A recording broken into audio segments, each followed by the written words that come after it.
It is the News Blitz with Randy Wang on Talk Radio 790 KABC. We're here every single day from 5 to 6 talking about the local issues that matter to you most and taking your phone calls at 800-222-KABC, 1-800-222-5222. Your emails as well at randykabc@gmail.com.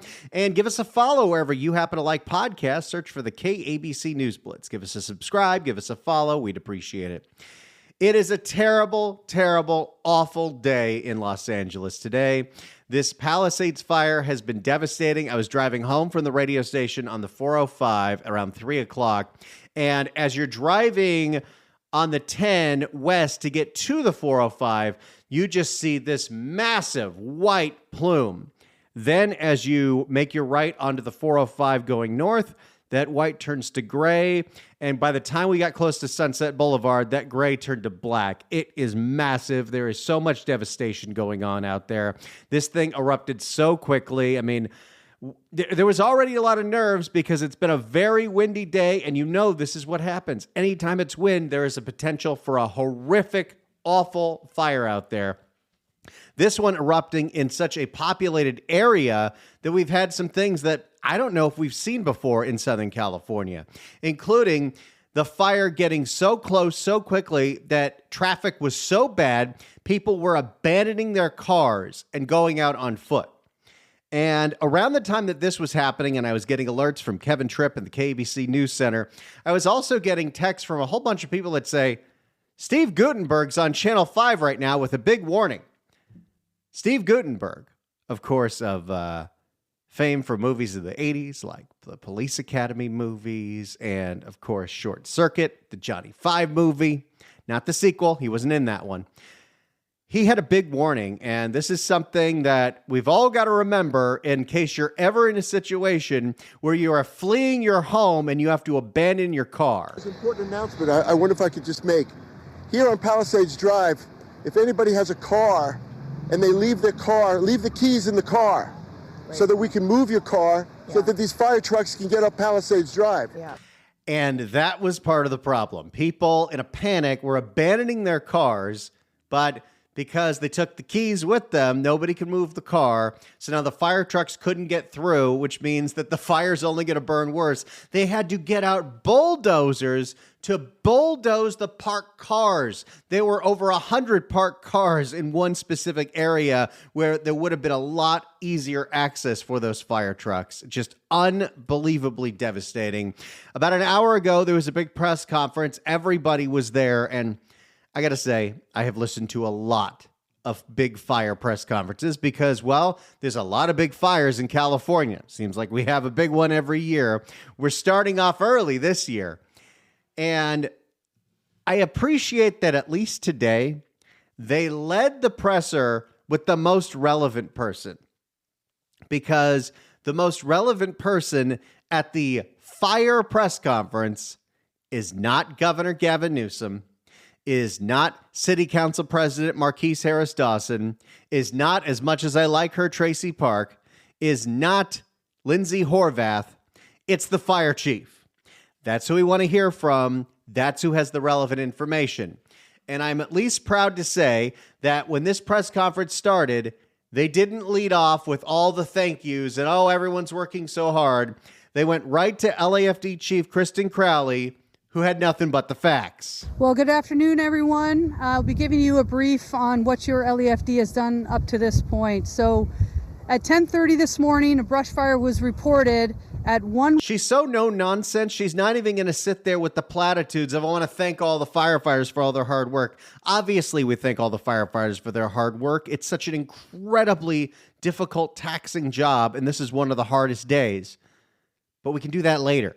Let's get the information out. People are fleeing their homes. At 10:30 this morning, a brush fire was reported at 1190 North Piedra Miranda Drive in our local fire station here right behind us at Fire Station 23. Los Angeles is currently experiencing an extreme fire weather condition with red flag alert. At the time of the fire, the relative humidity was 12 and the winds were approximately 25 miles an hour with gusts up to 50 miles per hour. All morning, it's been nonstop crazy gusts. You're saying little tiny leaf tornadoes. It is a wild day. My fruit trees are going to strip bare of all the limes, and they're not ready yet. Based on the red flag weather, your LEFD pre-deployed additional resources, made public awareness notifications, and issued parking restrictions in high hazard fire areas to ensure that the means of access and egress of our local fire stations and apparatus could move up and in around the area. First LEFD resources reported initially a 10-acre fire with 40-mile-per-hour winds and alignment heading towards the west or towards the ocean. Oh my. The LEFD then requested all resources, including strike teams and aircraft from assisting agencies. We then went into an aggressive attack and focused our efforts on fire life safety operations, beginning with evacuations. Because this wasn't like, in the middle of the wilderness. This is real close to homes. We've already had structure damage. There's some really horrific video and images that are popping up on Twitter. Currently, the fire is at 1,261 acres and growing based on aerial reconnaissance. The fire is being fueled by a combination of strong winds and surrounding topography, which is making it extremely challenging for our personnel that are assigned to this incident. I mean, it's already hard to navigate around there, so imagine getting a fire truck around there. We currently have over 250 LEFD firefighters on scene, including 46 engines, 3 trucks, 5 helicopters, 4 brush patrols, 2 water tenders, 6 paramedic ambulances, 1 fast response vehicle, 1 advanced nurse practitioner unit, 2 bulldozers, 10 chief officers, fire investigators, and safety officers. And what were the bulldozers used for? Pushing the cars that were abandoned on Sunset Boulevard so the trucks could get through. Additionally, we're so grateful for the hundreds of law enforcement officers, partner agencies, first responders, and public work members that are engaged actively in this operation. PCH is closed from Lincoln Tunnel. Again, not a whole lot of platitude. Mostly, here's the information you need to know. Here's what we're deploying. Here's what's closed. Here's where the evacuations are. This is what you want to hear at a press conference. But this was 20 minutes, not 5 minutes. So what was the point of everybody else there? PCH is closed from Lincoln Tunnel to Topanga Boulevard. Evacuation orders are in place for approximately 30,000 residents, including the Highlands area. North of PCH, south of Topanga Canyon Boulevard, east of Tuna Canyon Road, west of Seabreeze Drive and Surfside Drive. That's a big evacuation area. Our evacuation center is the Westwood Recreation Center, located at 1350 South Sepulveda Boulevard in LA. The population threatened is approximately 25,748. Households threatened is approximately 10,367. And the wind's not dying down until after tomorrow, so hopefully they can get a handle on this thing, but it's not looking good. Structures threatened are approximately 13,208. At this point, we feel very blessed at this point that there's no injuries that are reported. We do have reports of multiple structures that are damaged. Since the beginning of this fire, I've been in constant communication with Mayor Bass, as well as other city leadership. Oh, Mayor Bass isn't there, by the way. She's traveling abroad. I mean, you assume that if January, the beginning of January is not going to be fire season. I mean, the last 2 Januaries, it was deluges of rain. Since the beginning of this fire, I've been in constant communication with Mayor Bass, as well as other city leadership, who's working very, very closely. As you can see, this entire entity behind me, we're working seamlessly and closely to ensure that we are protecting lives and property first. So with that, we'll go ahead and introduce the next speaker. A+, incredible job. She's already managing a very tough situation, but she got the information out there. She didn't waste our time. Kristen Crowley is exactly who should be leading this. They then went to the LA County Fire Chief with some similar information. Jim McDonald, the LAPD chief, went for the information that he had to give regarding street closures and everything. Total, of this 22-minute press conference, 7.5 minutes were from important people that are doing the work that you need to hear what they're doing. They're telling you about the closures. They're telling you about the structures threatened, the weather, everything else. So what was the rest of this press conference? Let's see who's first. Thank you. My deepest Oh, it's Lindsay Horvath, LA County Supervisor. Let's see if she has anything relevant to say. We'll give her a minute on the clock. Thank you. My deepest thanks to the first responders who are working tirelessly to fight this Palisades fire. Wasting my time. Moments ago, Chair Barger signed LA County's emergency proclamation Not really that important. for this fire. I know you want to sound important, but to the average resident that just wants to know about the evacuations and everything, or wants to see what else the fire crews are doing, we don't need to hear about the emergency declaration. We just don't need it. For this fire, for the severe wind event, and all of the fires related to it. As the National Weather Service predicted, this is a life-threatening situation.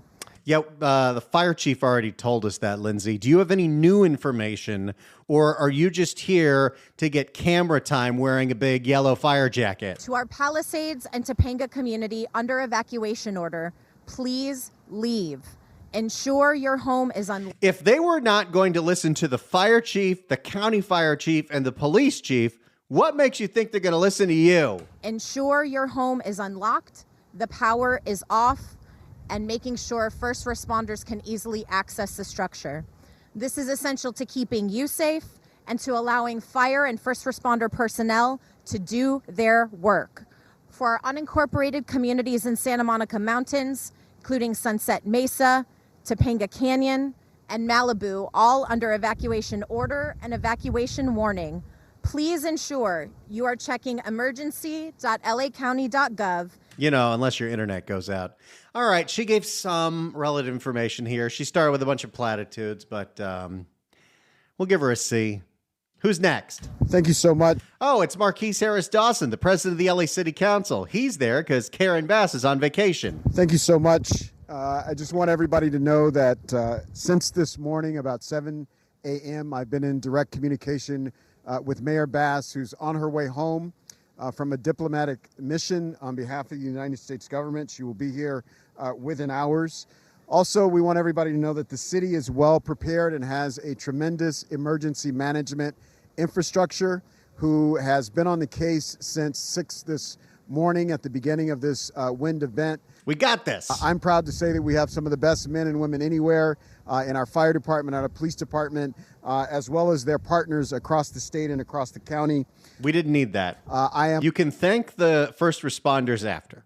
I am also want everybody to know that as acting mayor and president of the LA City Council, along with the county, and we'll hear from the governor later, the city of LA is declaring a state of emergency through this wind event. And we'll not really relevant.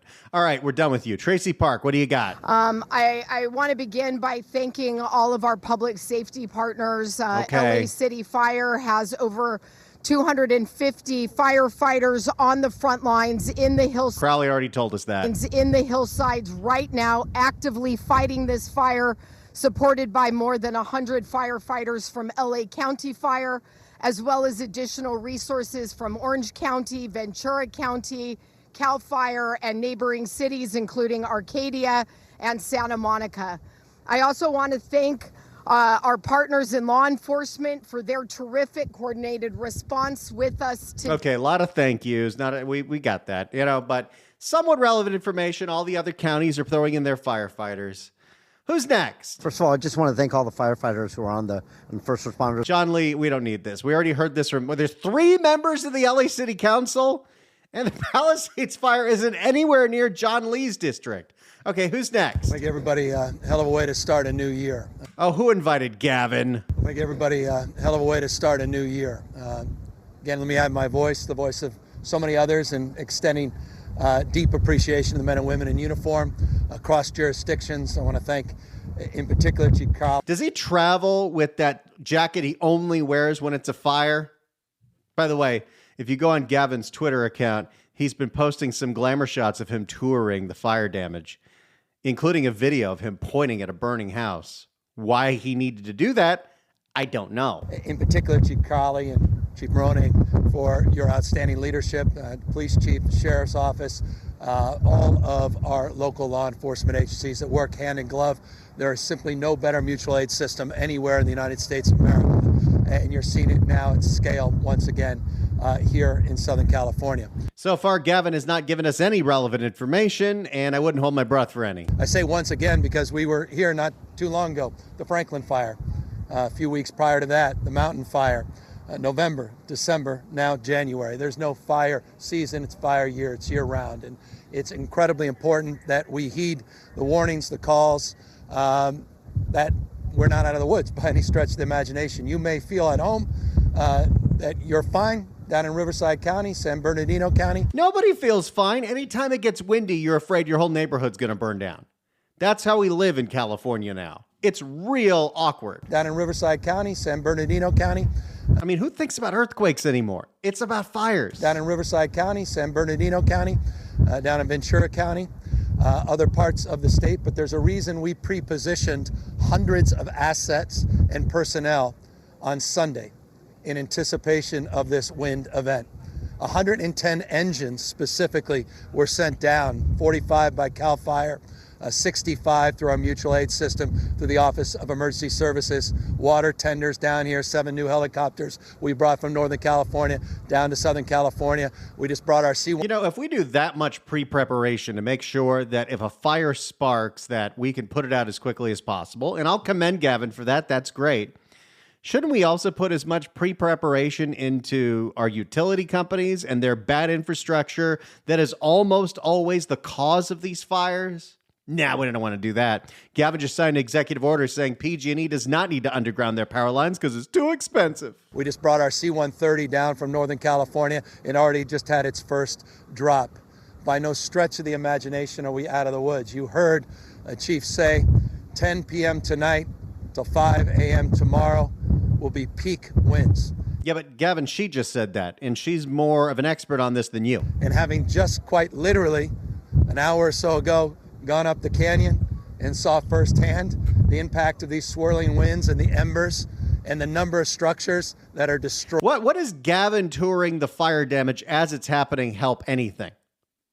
If anything, that's one more car that doesn't need to be on the road and whatever security detail he needs. That are destroyed. This is attention, me. That are destroyed, not a few. Many structures already destroyed.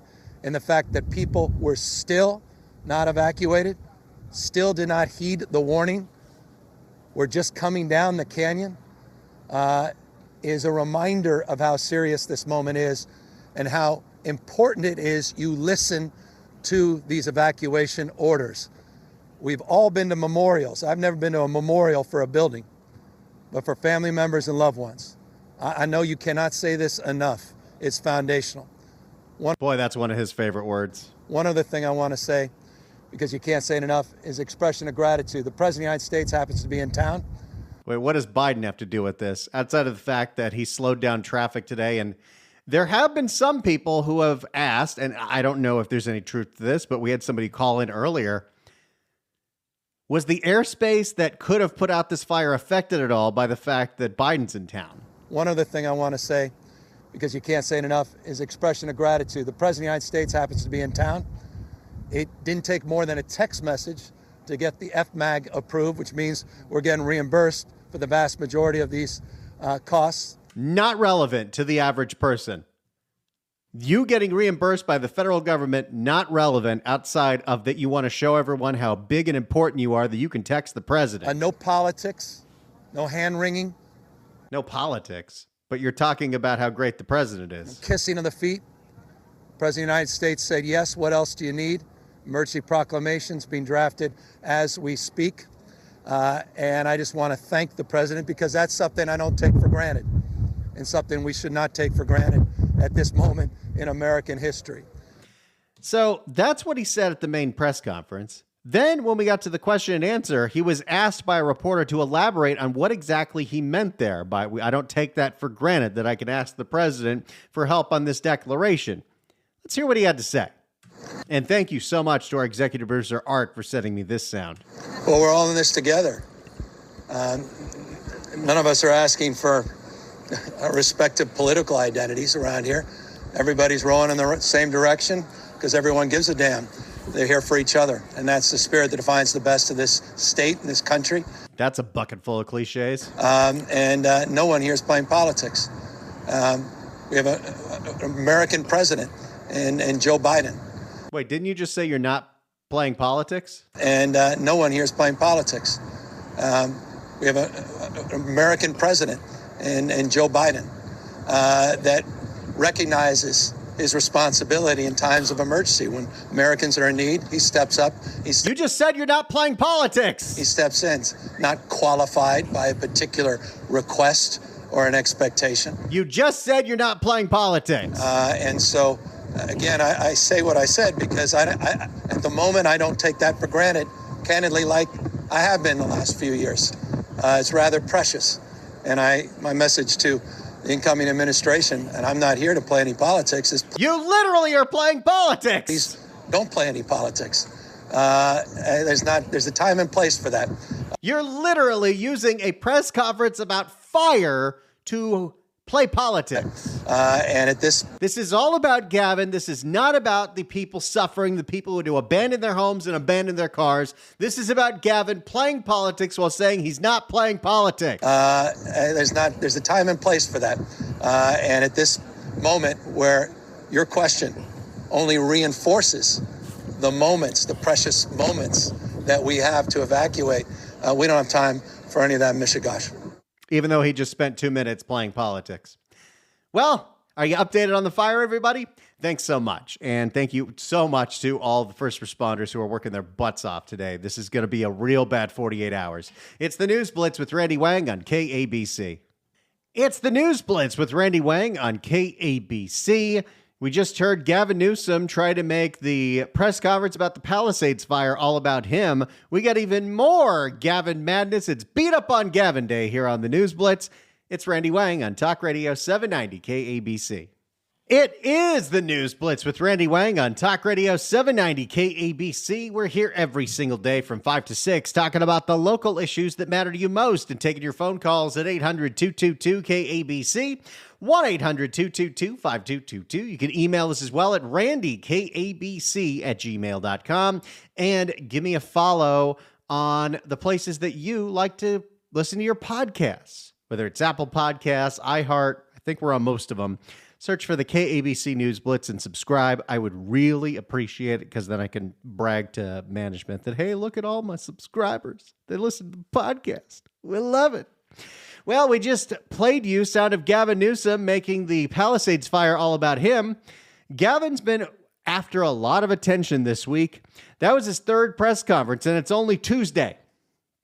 Gavin earlier, yesterday, held 2 press conferences. One about the budget and one about high-speed rail in California. I don't know if Gavin is purposely opening himself up to being made fun of on several different outlets, but it might be because he still thinks that that's a better national profile for him. So let's hear Gavin defend the boondoggle of all boondoggles, the high-speed rail project that was voted on in 2008, originally planned all the way back going to the early 2000s. And the voters said yes.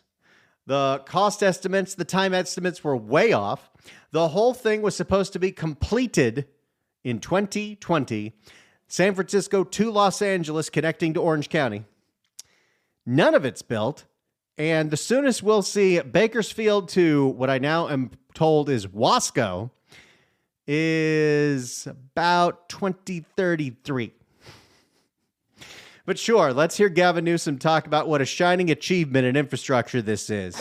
By the time this thing is done, somebody will have invented transporters from Star Trek. That was great. And thanks for putting a human face on this. Thanks for talking about your family supporting jobs. Thanks for talking about this community. Thank you for talking about the Central Valley. Thank you to the Spirit.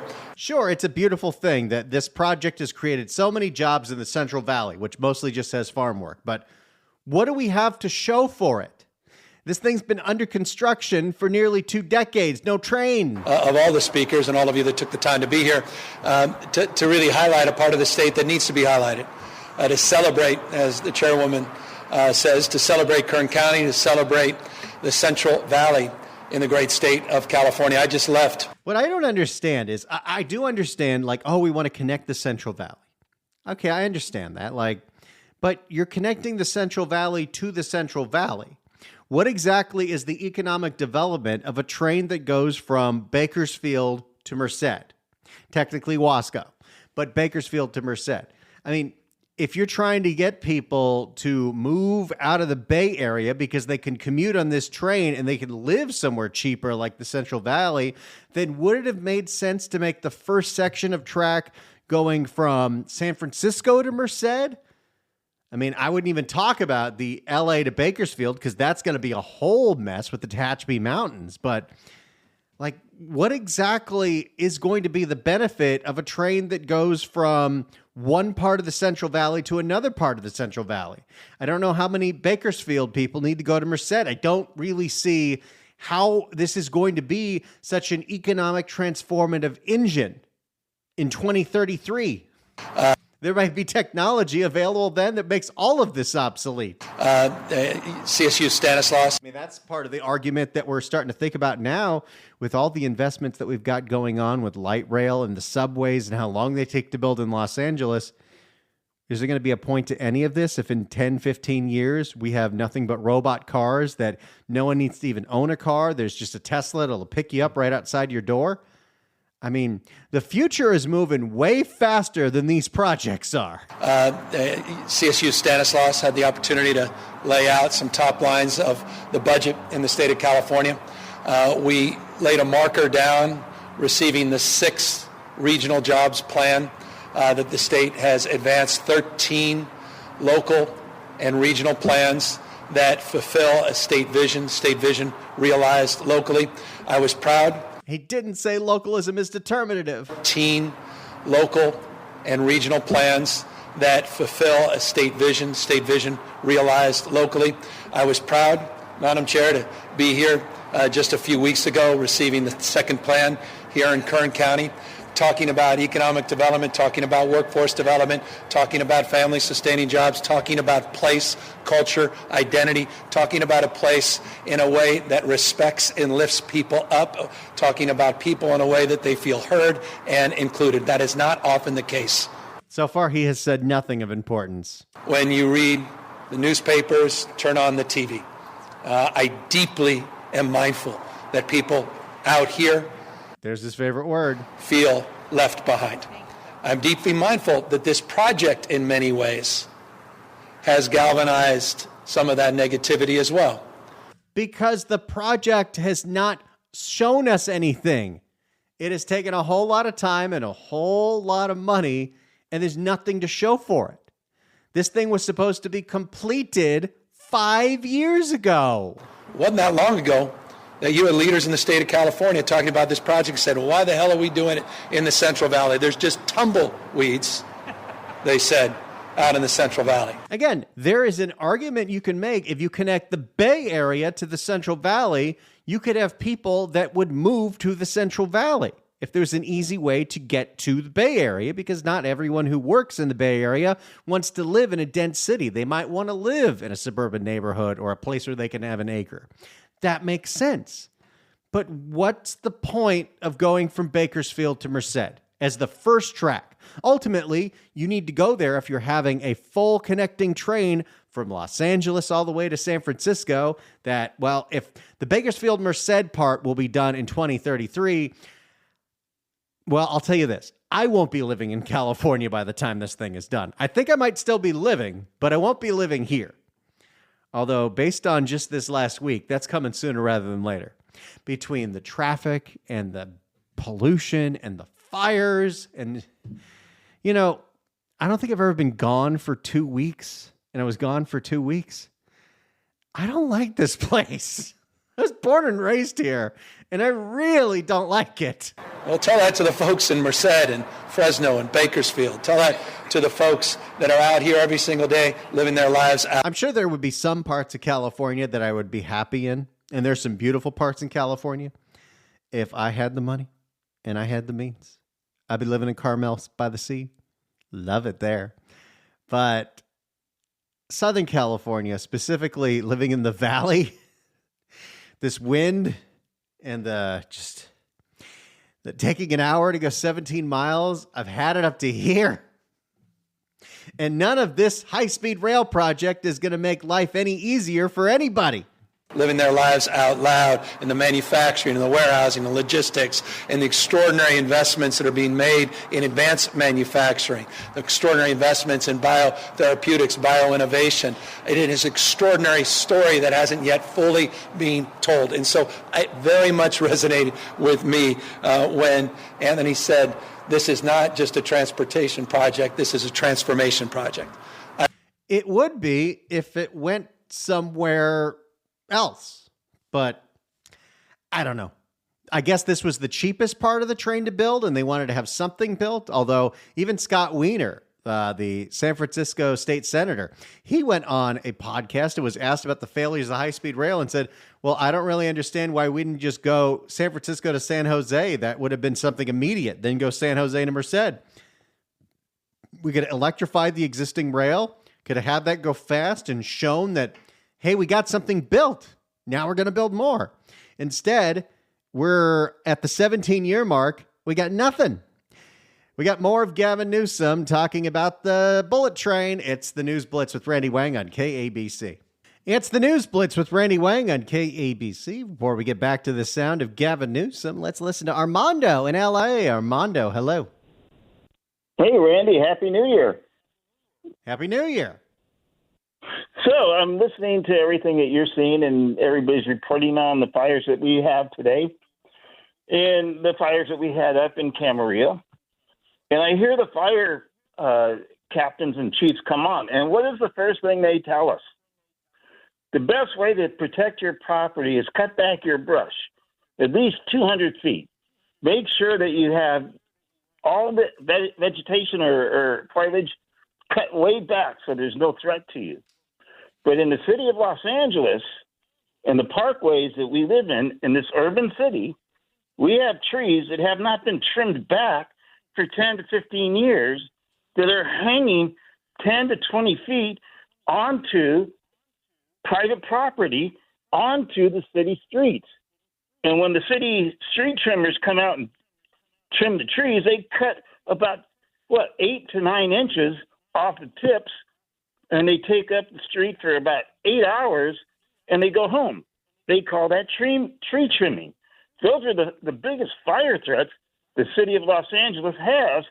Ask people who had their insurance canceled because they say that you're in a fire area in an urban city of Los Angeles and the county. How is that possible? Why isn't the city taking care of these streets and the parkway?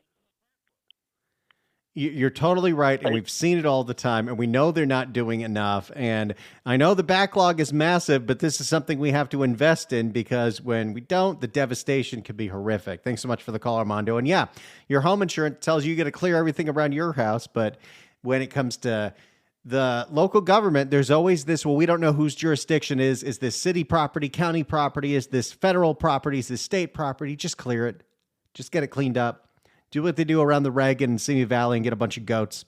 It's the News Blitz with Randy Wang on KABC. It's the News Blitz with Randy Wang on KABC. It's Beat Up on Gavin Day. Let's hear more of Gavin touting how great the high-speed rail is, even though it doesn't exist. I've never seen or thought of this or never thought of this fundamentally as a project that's just about rail. It's about economic development. It's about creating a sense of place. It's about upzoning around the rail. It's about infrastructure, yes, physical infrastructure, but also building that human capital and that human infrastructure as a big part of it. So the workforce component, Chris, yes, is a big damn deal. 15,000 jobs is a big damn deal. All the apprenticeship. Oh, great. We've got a whole bunch of jobs and people are making their livelihoods. Yes, but what have we got to show for it? Investments are a big, big damn deal. The fact that we are here today to make visible, finally, we are here to lay some track. 17 years later, they're laying track. To make real and visible all of the hard work over the course of the last decade and a half is a big damn deal. To the cynics that are filled with cynicism, that stand on the sidelines and don't engage. I wouldn't consider myself a cynic. I've just seen how this state runs. I'm not opposed to the idea of a train from Los Angeles to San Francisco. I'm not. I like a train. I like going to San Francisco. Don't love going to the airport. If there was a smoother way to do that, maybe I could take my dogs, maybe get a little roomette. I don't know. I'd like it. But it's not that I'm a cynic. It's that you have nothing to show for all the money that you've spent. And every single time you stand this project up, instead of, I don't know, going after the High-Speed Rail Authority for blundering this thing, you make it look worse, and you make us look worse because it makes the whole country see that California can't build a damn train. We're here making this work. Would we have started this whole thing in 28 with a different... you know what? We can't go back. We just have to accept the responsibility of where we are, and that's exactly what we are doing. Nothing says we can't go back like we're building old technology. I just have to point this out for you because I was watching this video on the failure of the high-speed rail, because there are a lot of people who have YouTube channels that are about urban planning or infrastructure or public transit or transit, and they all fall into my feed.